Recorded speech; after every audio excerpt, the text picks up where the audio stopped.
Meus amados irmãos, a paz do Senhor Jesus Cristo, vamos iniciar a nossa lição de número 4, a lição que fala a respeito da base do sermão. E qual é a base do sermão? É o texto bíblico. Então nós vamos falar nessa aula a respeito da escolha do texto, da necessidade de termos um texto, como interpretamos e estudamos o texto bíblico. Essa é uma aula muito importante. Eu quero deixar você desde já avisado que essa aula não substituirá nunca, jamais, a matéria interpretação bíblica. O que veremos aqui são algumas noções hermenêuticas e homiléticas também, mas em tempo algum você deve considerar que isso dá conta da necessidade hermenêutica. E por que não? Só para o irmão ter uma ideia, a matéria hermenêutica bíblica 1 tem 200 páginas de conteúdo. E a matéria hermenêutica bíblica 2 tem mais 320 páginas de conteúdo. Então não é essa aula que vai esgotar estas quase 500 páginas que você ainda precisa estudar para interpretar a palavra de Deus. Mas nós teremos aqui alguns conselhos práticos muito importantes. Comecemos então pela necessidade de escolher um texto bíblico. Todas as vezes que você for pregar, você obrigatoriamente precisa de um texto bíblico. Agora, irmãos, é questão de saber que tipo de pregação nós vamos fazer. Então eu vou adiantar aqui algum assunto que se faz necessário, embora ele vá surgir em momentos posteriores. Existem pelo menos 3 tipos de sermão. O sermão temático, o sermão textual e o sermão expositivo. Quais são as diferenças essenciais entre esses 3 tipos de sermão? Ora, o sermão temático toma por base diversos textos da palavra de Deus, todos eles ligados a algum tema específico. Pode ser a fé, a salvação, o Espírito Santo e por aí segue. Então faz uma fileira de versículos ligados àquele tema. Para isso é muito importante você ter algum livro de cadeia temática da Bíblia, ou quem sabe até uma Bíblia de estudo em cadeia temática. Uma das mais famosas que temos no Brasil é a Bíblia Thompson, por exemplo. O outro tipo de sermão é o sermão textual e o terceiro, o sermão expositivo. Qual seria a diferença fundamental entre esse e esse tipo de sermão? O que difere o sermão textual do sermão expositivo? Meus irmãos, a diferença fundamental está, veja só, na quantidade de versículos. Normalmente, um sermão dito textual tem 2 ou 3 versículos. Mas um sermão dito expositivo tem a partir de 4 versículos. Podemos talvez até dizer que a partir de 3, mas a característica principal de um para o outro está na quantidade de versículos. Eu sei que anda pela internet aí uma tabelinha que ficou muito famosa, dizendo a diferença do texto temático, da pregação textual para a pregação expositiva, com frasezinhas, né, do tipo, vamos ver o que vários textos nos dizem sobre um tema. Aí tudo bem, temático, deu certo. Vamos ver o que esse texto diz, aí tenta colocar isso como sendo a prática textual. E vamos ver o que o texto diz sem ligá-lo a nada da Bíblia e aí tenta definir isso como texto expositivo. Esquece essa tabela que não é por aí. Não é isso. A pregação textual tem por diferença fundamental da pregação expositiva apenas a quantidade de versículos. Porque a forma como o expositivo o textual e o temático são construídos, precisa ser a mesma. A mesma. Agora, quanto mais versículos em sequência retirados de um mesmo texto, tanto maior é a qualidade da preservação da ideia central do texto. Então, com mais versículos, a ideia do texto está preservada. Sermão expositivo. Com menos versículos, a ideia do texto está mais restrita. Então, você não pode chamar aquilo de expositivo, um sermão textual de expositivo, porque ele não vai até os limites daquela ideia, ele fica bem antes do que aquela ideia termina. E o sermão textual, como já dissemos aqui, reúne vários versículos para um mesmo tema. Agora, a estrutura dos três é basicamente a mesma, porque se não for, inclusive, então você tem uma péssima pregação. Não serve nem para saudação, irmão, quanto mais para uma pregação.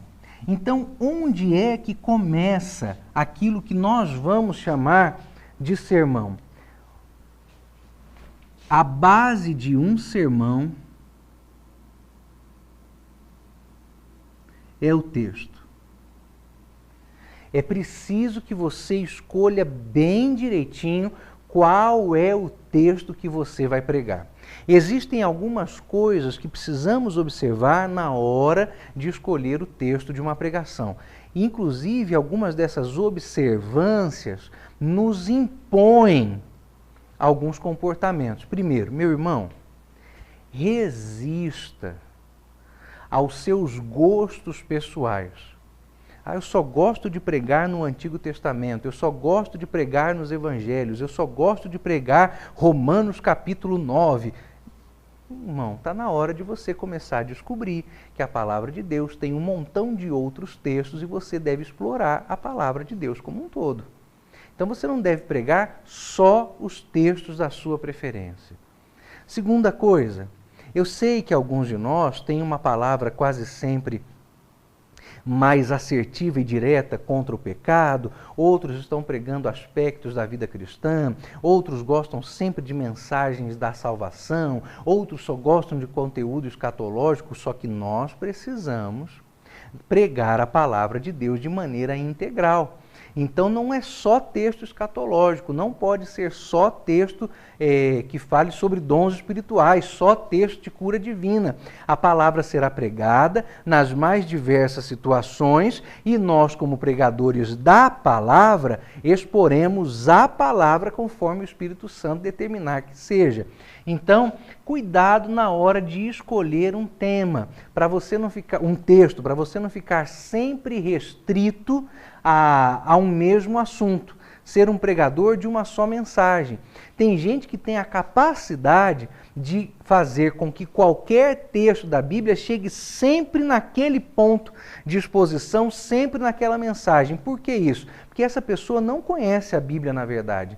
Ela conhece uma ideia a respeito da qual ela gosta de pregar e mesmo que ela abra a Bíblia em Gênesis capítulo 1, versículo 1, no princípio criou Deus os céus e a terra, e abra a palavra de Deus lá em João capítulo 1, versículo 1, que diz assim: revelação de Deus a Jesus Cristo, a qual Deus lhe deu para mostrar aos seus servos as coisas que brevemente iam acontecer, e pelo seu anjo a enviou, esta testificou a João, seu servo. A mensagem vai ser a mesma, não vai mudar.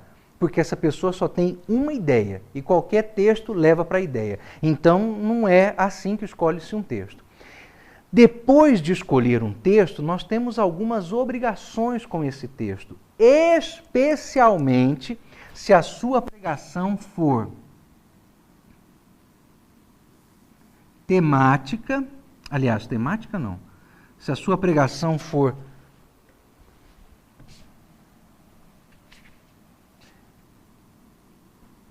textual ou expositiva.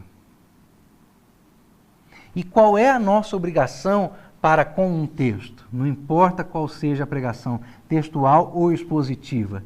É saber, meus irmãos, o assunto daquele texto. Qual é o assunto? Eu vou pregar sobre o quê? Eu vou pregar sobre aquilo que o texto fala. E o que é que o texto fala? Aqui, meus irmãos, nós temos um desafio. Aqui nós temos um baita de um problema. Pregador preguiçoso, em nome de Jesus, comece a estudar a Bíblia. Para levarmos a pregação a bom termo, devemos descobrir qual é o assunto do texto. E qual é o assunto do texto? O texto é que diz. Então, eu queria que os irmãos colocassem agora na sua mente uma imagem, tá bom? Eu não sou muito bom de desenho, mas usa a sua imaginação aí, tenha pena do professor, você um dia foi criança, então você ainda deve ser bom de imaginação. Sabe o que é isso aqui, meus irmãos? Isso aqui não é um triângulo. Isso aqui é uma cunha. E para que serve uma cunha? Para abrir uma fenda, para alargar uma fenda.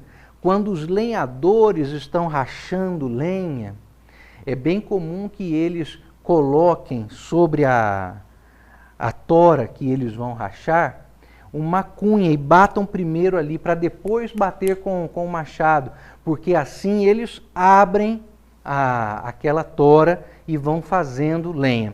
Então isso é uma cunha. O seu sermão, meu irmão,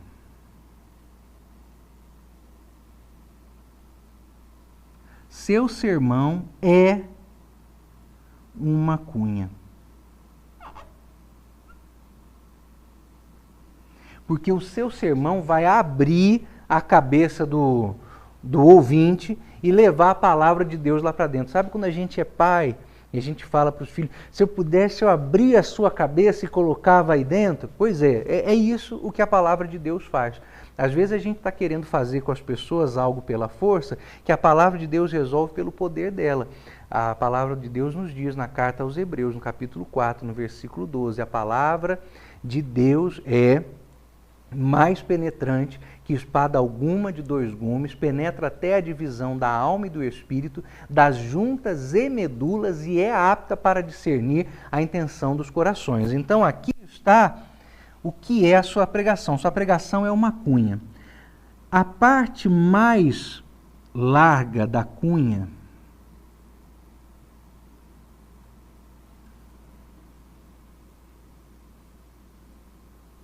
é o assunto. Aqui está, a parte mais larga da cunha é o assunto. De onde sai o assunto? Ora, o assunto só pode sair de um lugar, do texto bíblico. Ah, não tem assunto que eu possa pegar em outra coisa? Eu não posso pegar um assunto numa revista? Não! Não posso pegar um assunto numa música? Não! Eu não posso pegar... Não, assunto sai da Bíblia. Da Bíblia. O problema é que nós estamos hoje vendo uma safra de pregadores malucos que, ao invés de usar temas gerais para ilustrar suas pregações sobre a Bíblia, usam a Bíblia para ilustrar suas pregações sobre temas gerais. Porque são pessoas que não leem Bíblia, mas leem revista Veja. Não leem Bíblia, mas leem livros de psicologia. Não leem Bíblia, mas leem livro de motivação pessoal. Não leem Bíblia, mas leem livros de coach. Não leem Bíblia, mas leem livros de administração. Aí, ao invés de usar assuntos gerais para ilustrar o assunto da pregação, eles usam a Bíblia para ilustrar os seus assuntos de preferência. Mas o apóstolo Paulo disse a Timóteo, lá na segunda carta, no capítulo 4, no versículo 1, conjuro-te, pois, diante de Deus e de Jesus Cristo, que pregues a palavra.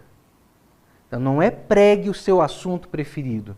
Não é pregue a sua ideologia política, não é pregue as suas convicções coach, pregue os seus conselhos de alta performance para criar... Não. Pregue a palavra. O assunto sai da palavra, da Bíblia.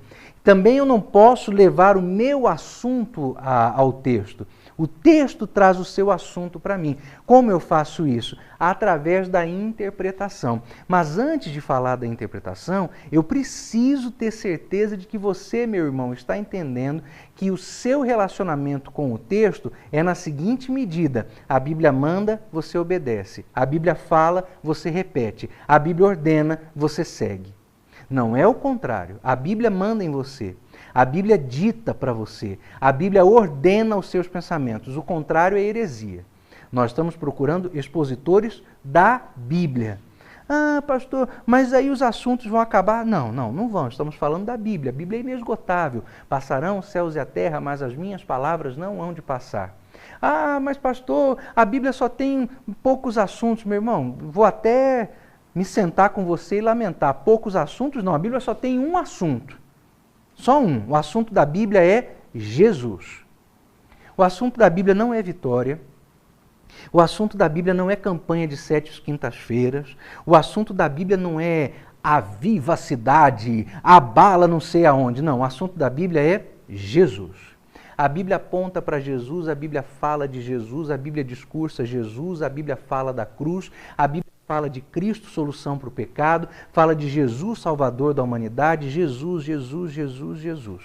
Do Gênesis ao Apocalipse, Jesus. Jesus está no Gênesis e ele é a palavra através da qual todas as coisas foram criadas. Ele está no Apocalipse. Ele é o Amém, Ele é o assim seja, Ele é o Cordeiro morto desde a fundação do mundo. Do Gênesis ao Apocalipse, a Bíblia só fala de Jesus. Então vamos ver o que o assunto do texto me fala sobre Cristo. Cristo é o assunto, Cristo é o centro, Cristo. Por isso que a Bíblia, toda a pregação bíblica, termina na cruz. Já dizia aquele hino da harpa que a cruz é o tema do bom pregador. Então, se você vê alguém pregando e essa pessoa nunca chega na cruz, nunca faz um apelo, os apelos dele são sempre assim: vem para frente que Jesus vai te encher, só isso. Vem para frente porque é a noite da vitória, vem para frente. Irmão, e vem para frente para salvar a alma, não tem? Se essa pessoa nunca prega a cruz, então ela não está tirando os assuntos da Bíblia, está tirando da cabeça dela. Então, aqui está, o texto bíblico é que determina o assunto. Agora vamos verificar como é que a gente estuda um texto bíblico. Aqui está o apagador. Para poder saber o assunto do texto. Existem algumas técnicas para isso. Algumas técnicas. Eu recomendo duas. A primeira, e tem que ser nessa ordem: leitura repetida do texto. Pega e lê. Ou a expressão latina que de repente você vai gostar: tole e lege. Tem que pegar e ler. Pega a Bíblia e lê. Ah, quantas vezes, pastor? Não sei, irmão. 10 vezes? 20 vezes? 30 vezes? Eu sei lá. Pega e lê, meu irmão. Pega e lê. Agora, se você vai pregar hoje à noite e ali pelas 5 da tarde é que você vai rascunhar alguma coisa, isso aqui nunca vai acontecer, né? Eu sei que de vez em quando os pastores gostam de testar os obreiros. Se você é assembleiano como eu, sabe disso. Talvez já tenha passado por isso. Você chega na igreja, o culto está indo bem, meu irmão. Está cantando os hinos da harpa, a gente está alegre, Jesus abençoa. Aí o pastor espera passar a leitura da Bíblia para mandar dizer para você que você vai pregar. Acabou seu culto, né? Acabou seu culto. A não ser que você seja desses obreiros bem preparados, que está sempre preparando uma mensagem, está sempre pronto com alguma coisa para entregar para o povo. E aí você está acostumado ao preparo antecipado. Antecipado. Então quer dizer, quando você prepara o seu sermão do jeito correto, você começa pela leitura repetida do texto. Quantas vezes? Não sei, até esse texto entrar na sua cabeça, até o Espírito Santo iluminar você. Porque quem vai explicar não é o comentário bíblico Beacon. Quem vai explicar não é o comentário bíblico Champlin. Quem vai explicar não é o comentário expositivo do pastor Hernandes Dias Lopes. Quem vai explicar é o Espírito. Então, larga os comentários para depois. Eles entram em outra etapa da preparação. Não é aqui. Aqui agora é você e a Bíblia. Você e o pergaminho. Lembra de Paulo dizendo a Timóteo? E quando vieres, por favor, traz os meus livros, especialmente os pergaminhos. Paulo estava dizendo, ó, tem outros livros aí, uns comentários, não quero isso não, quero especialmente os pergaminhos. Até porque, irmãos, já pensou você ter que ir de um lugar para o outro, levando aquele monte de volume de comentário bíblico? Não, leva só a Bíblia, irmão, e o Espírito Santo. Aí está resolvido, é o pregador que conhece a palavra e conhece o autor da palavra. Então, leia a Bíblia até o Espírito Santo iluminar você. E depois? Depois, a segunda parte do que você está fazendo envolve a pesquisa, que não é uma inovação, é algo bem simples. Trata-se de um conselho que todo mundo que estuda jornalismo, que faz noções de marketing, propaganda, conhece. Não é nenhuma coisa fora do planeta isso aqui. Você vai responder a 5 perguntas a respeito do texto. Quem, quando, onde, como e por quê? Responda essas 5 perguntas. O texto fala de quem, quando aconteceu, onde foi, como foi, por que foi. Quando você responder essas 5 questões,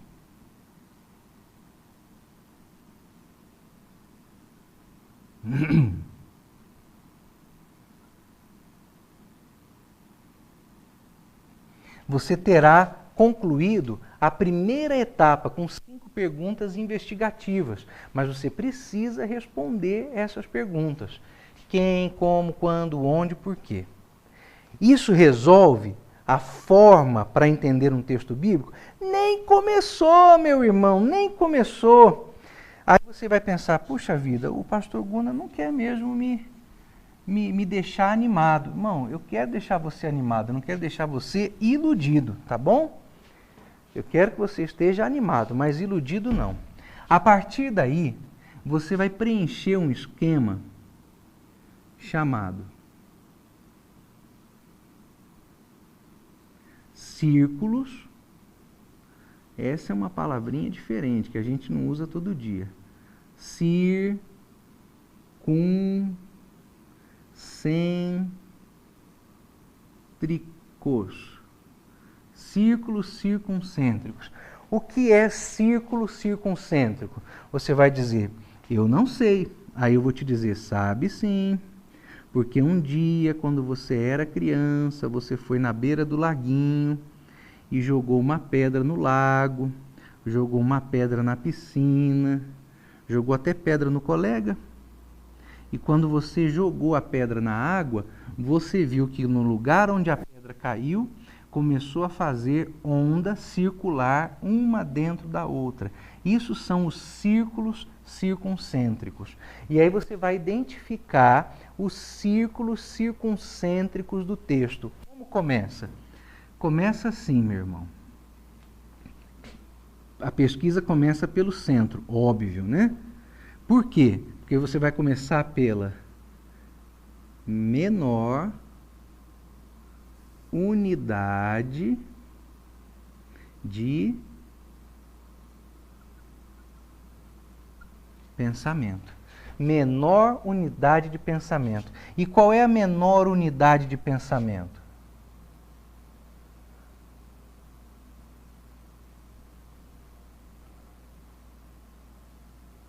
A menor unidade de pensamento é uma palavra. Comece o estudo do texto reconhecendo todas as palavras. É assim que eu faço com o meu filho, quando eu leio a Bíblia com ele em casa. Ele tem 11 anos, vai fazer 12. Então ele pega a Bíblia dele, vem para cá. Estevão, senta aqui do meu lado. Daí ele senta. Começa a ler aí. Aí ele começa a ler.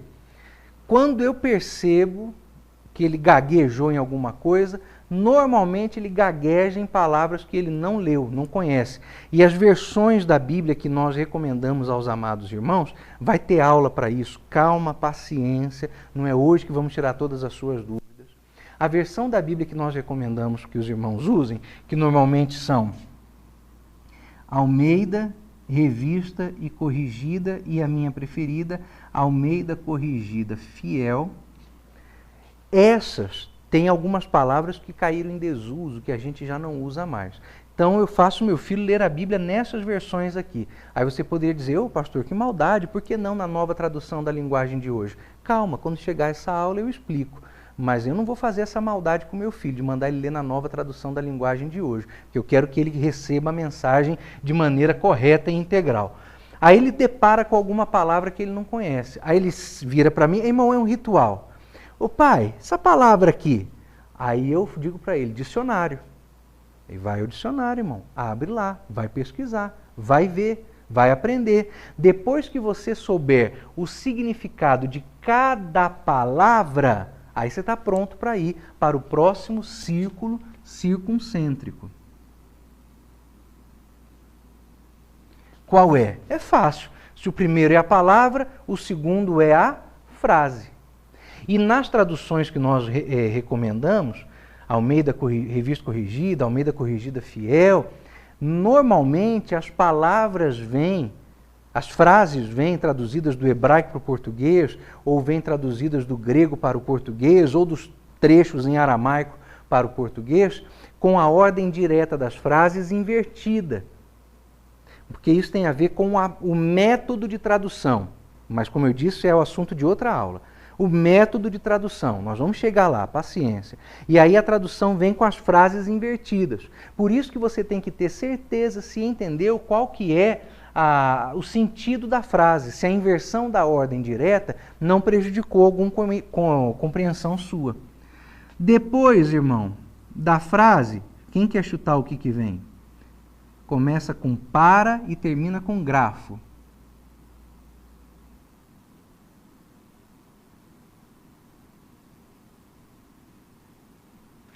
O sentido do parágrafo. Depois você tem os contextos imediatos. Depois dos contextos imediatos, você tem o contexto do próprio livro.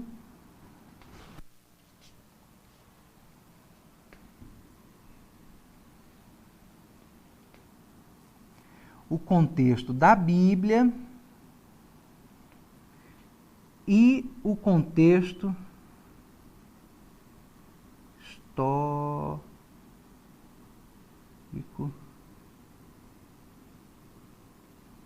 gramatical. Então aí estão os círculos circuncêntricos.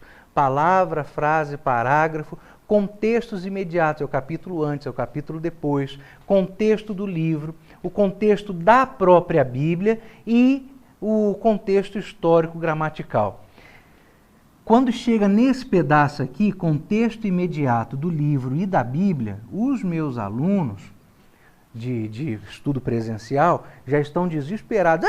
Pastor, vou ter que ler a Bíblia toda vez na hora que eu for pregar. Aí eu digo, não, porque você é crente e você já leu a Bíblia várias vezes orando, várias vezes no seu devocional diário. Não é verdade? Aí eles ficam com vergonha, com a cara vermelha, igual a tampa dessa caneta aqui. Por quê? Porque não leem a Bíblia, porque não estudam a palavra de Deus, porque não tem devocional diário. Começou a entender agora por que você não lê a Bíblia só para preparar a mensagem? Você tem que ler todo dia, o dia todo, ler a palavra de Deus? Pois é. Então, algumas vezes é possível que nós, inclusive, façamos a leitura do livro todinho, de onde saiu o texto que vamos pregar. Outras vezes não é possível, mas se eu sou um leitor habitual da Bíblia, eis que eu já li isso aqui algumas vezes. Aí está, meus irmãos, a necessidade de ler a palavra de Deus. Quem lê a Bíblia não se contenta com qualquer tipo de pregação. Uma vez eu fui chamado para pregar num lugar, eu acho que eu contei para os irmãos, se eu não contei, conto agora, se contei também, escuta de novo que não vai fazer mal. Aí fui chamado para pregar num lugar e alguém disse assim: pastor, o tema aqui vai ser prepara-te, ó Israel, para encontrar com teu Deus.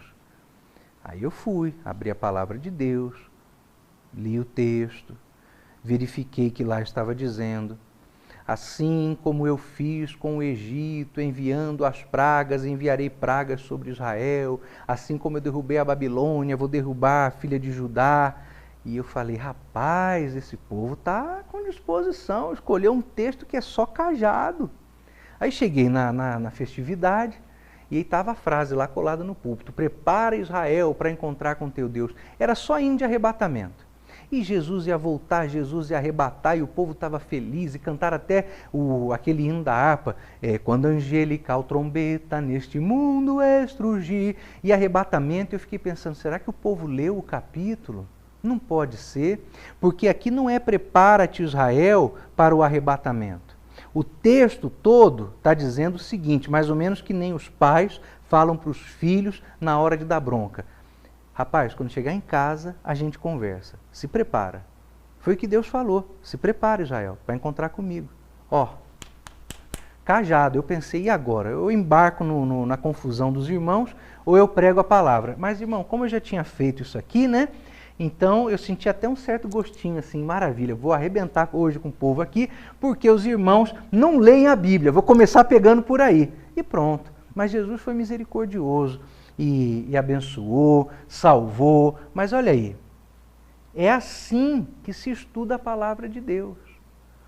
Tem que ler a palavra, a frase, o parágrafo. Quando alguém me chama para pregar e diz assim: pastor, o tema da festa é o versículo tal, parte B. Ih, já me dá um arrepio, já sei que lá vem borracha. Parte C, parte D, vai fracionando. Irmão, não é assim que a gente estuda a palavra de Deus. Outra coisa para considerar: contexto histórico gramatical. Nós vamos sempre considerar também o contexto, a situação em que aquilo aconteceu. E por quê? Porque, de acordo com o contexto histórico, algumas passagens da Bíblia, de acordo com o contexto histórico, são descritivas. Outras são prescritivas. Qual é a diferença? Quando você vai ao médico, o médico prescreve remédio. Então há textos prescritivos, é para fazer. Há textos descritivos, era feito assim. Então, quando você lê pelo contexto histórico, sabe, por exemplo, que o homem casar-se com 2 ou 3 ou 4 esposas, nos tempos bíblicos era tolerado. A Bíblia conta isso por quê? Só para contar, descreve como é, não prescreve, não está mandando ninguém casar com 3, 4 mulheres. Uma só, irmão, já dá um trabalho danado. Então, contexto histórico, para você discernir se a passagem é descritiva ou se ela é prescritiva.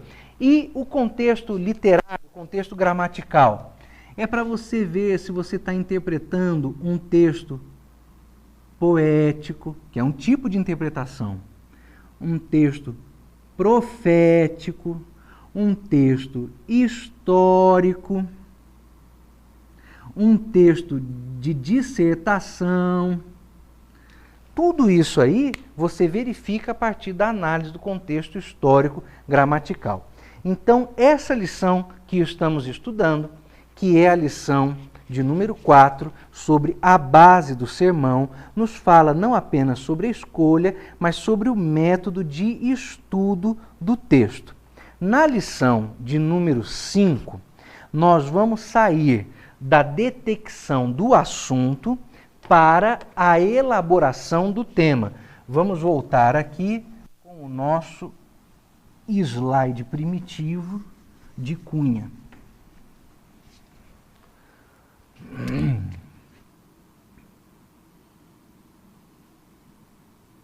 Isso é uma cunha, que eu já falei para os irmãos, a gente usa para aprofundar uma fenda. Então, a parte mais larga da cunha é a detecção do assunto. A próxima etapa, em que a cunha fica um pouquinho mais fina, é a elaboração do tema. E é o assunto da nossa próxima aula. Então me despeço aqui dos irmãos, agradecendo a Deus pela sua vida, insistindo para você, leia a Bíblia. E leia mesmo, porque você depende dela. E na próxima aula vamos começar a estudar a elaboração do tema. Até lá, em nome de Jesus, e que Deus em Cristo abençoe sua vida.